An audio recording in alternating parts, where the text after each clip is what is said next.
I think that is a very high degree of difficulty to put on anybody. And I do not think she is the perfect candidate. I tend to agree with Sarah that probably in a fully litigated primary, she probably would not have been the Democratic nominee, but we'll never know that. But I will tell you that, like, there's never been anybody who's had the difficulty of that situation, elevated that late in the campaign. Why? Needed to run away from Bill, I don't know if you know this, but the Vice President of the United States is basically shoved in a broom closet for 3.5 years. I know. Like, you couldn't. She was more popular in there. Yes, well. I mean, this idea that the idea in a mass media age that 107 days is not long enough to know somebody. You are way overestimating the American people in terms of what their ability. No. You have someone like Donald Trump has become a universally known, understood, loved by some, hated by others over the course of being omnipresent for 8 years. Okay. Barack Obama becomes president of the United States after running for 2 years as president, runs a 50-state primary, is on television, does dozens of Democratic debates, and by the time at the end of that, most people knew who he was. Most people. Yeah. You drop somebody into the middle of the top of the ticket, 3 days out, 3 months out. You are going to have to spend a lot of time trying to introduce yourself to the country while also being in a steel cage death match with Donald Trump. In this video, Bill Maher hosted a pair of particularly woke guests on Real Time with Bill Maher and ended up dismantling their arguments in spectacular fashion. It's a moment that underscores just how far things have gone when even Maher, someone who typically leans left, is compelled to call out the absurdity of certain narratives being pushed. Here's the kicker. The same voices that have spent years labeling conservatives as lunatic conspiracy theorists are now dabbling in their own wild election fraud theories. For years, conservatives have been advocating for reforms to safeguard election integrity, only to be dismissed or demonized by the left. Fast forward to today, and some of those same critics are crying foul about so-called nefarious election activities, essentially accusing Donald Trump of pulling off some grand electoral heist. The hypocrisy here is glaring. In this clip, Maher doesn't hold back. He methodically dissects the arguments of his guests, exposing their contradictions, hyperbolic rhetoric, and lack of coherence. Their attempts to defend their positions crumble under the weight of Maher's incisive critique. Let's dive into the moment where Bill Maher obliterates their logic and takes a stand against the very narratives that have begun to spiral out of control. This is one you won't want to miss. Okay, but I don't know if you ever watched this show, but I had Michael Douglas on this week. Yeah. At the top, we were talking about this, and he made a very good point that every other country in the world can do it in months, sometimes weeks. Why can every other country do it in that short a period of time? Are they all so much brighter than America? I don't think so. Well, mostly parliamentary. I mean, there's literal reasons, right? We don't have a parliamentary system. I mean, we also have a First Amendment. We don't make people campaign this whole time. The American people want to give them $20, and so they can afford it. I mean, small dollar donors are arguably the worst thing that's happened to our politics, as it turned out. It's a small dollar donor didn't make $20 billion. No. A lot of it. Some of it, yeah. A lot of it.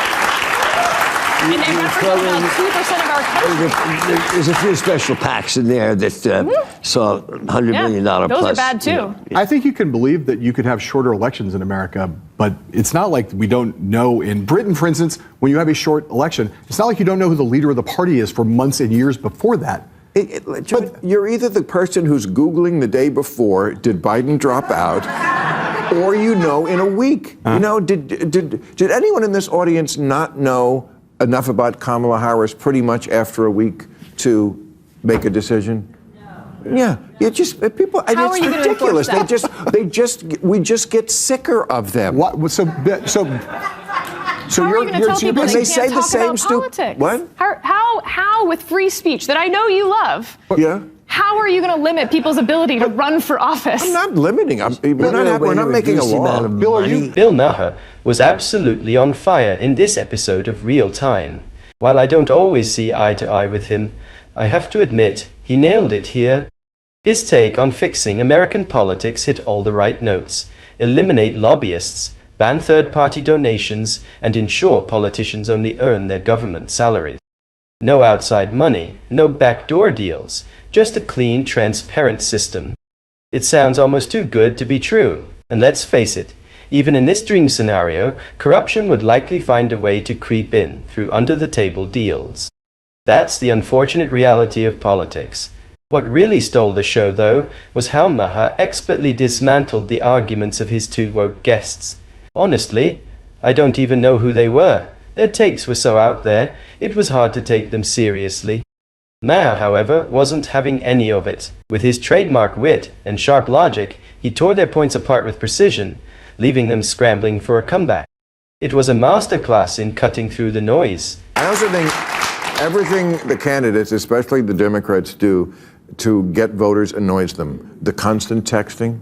Did you get the texts like from Tim Walz every 5 minutes, and like always begging for money and knocking on doors? We've got people knocking on doors. People don't want knocking on your door. Who in this day and age wants someone knocking on? Kids don't even like it when a phone call. That's like too much of a invasion of their privacy, which they don't care about. Who might emerge as the strongest Democratic opposition leader in the next Trump era? Oh, well, that's a good question. I mean, like Adam Schiff, he won, right? Big. And he won, but I like Westmore. Westmore's fantastic. He's in Maryland. Yep. But who's going to be the one? Gavin Newsom, we have here in this state. He's already like called the legislature to. Trump hasn't done anything yet, but I understand the. This was the problem. There was a 2014 study that showed that Fortune 500 companies were more likely to pick a female CEO if the company was struggling, basically setting women up for the big job, but to also fail. If they did well, fine. But if they failed, like, look, we have a female CEO while failing. And that's what I feel like they did to Kamala Harris. When Biden refused to step aside and not run again, he was supposed to be that bridge. He backed off on that promise due to arrogance. The debate quickly escalated with tensions running higher than ever as the guests struggled to find common ground. As expected, Bill Maher, with his razor-sharp arguments and quick wit, took control of the discussion, leaving his guest with no room to counter effectively. It was a classic Maher moment, dominating the debate with logic and precision. If you enjoy content like this, don't forget to hit that subscribe button and stay tuned for more engaging and thought-provoking videos. Now, let's dive back into the action and watch how it all unfolded. And then he drops out after a catastrophic debate performance, and they set Kamala Harris up to fail. That was a 3-month campaign, and she was supposed to introduce herself to the American people. No wonder people were Googling, did Joe Biden drop out? And so... No. No. You're saying 3 months wasn't long enough? It was too long. It was long enough. It was long enough. If they had a primary...